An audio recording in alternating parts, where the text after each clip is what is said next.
সবাই ঈদ করছে, আমি ঈদ করতে পারিনি ভাই।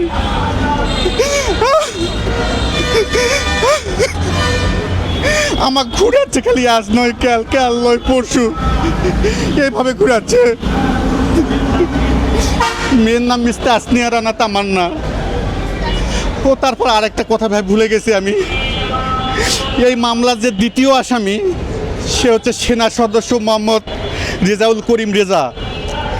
রেজাউল করিম রেজা থাকে বান্দরবনে আলীকদম সেনানিবাসে 31B-তে। এই হলো অপহরণকারী দুলা ভাই। ওর বাসায় আমার মেয়েকে জিম্মি করে রাখা হয়েছিল। আমরা আমার মামলার আয়ু সহ, আমরা পুলিশ ফোর্স সহ আমরা চলে যাই সে আলীকদম সেনানিবাসে আমাকে মেয়েকে উদ্ধার করার জন্য।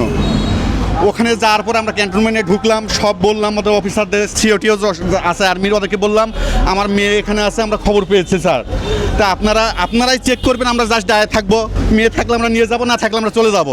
আমাদের কাছে কোর্টের কাগজপত্র সব ছিল, কিন্তু ওরা আমাকে বাধা দেয়, কারণ ওরা আমাদের দেখতে দেয়নি, আমাদের ওখান থেকে পালিয়ে দেয়। কিন্তু এই মামলার আয়ু তখন উচিত ছিল বান্দরবন এসপি, বগুড়া এসপিকে জানানো, কিন্তু সে জানায়নি। তাহলে আমার মেয়েকে উদ্ধার করা যেত। এটা স্পষ্ট তার দায়িত্ব অবহেলা।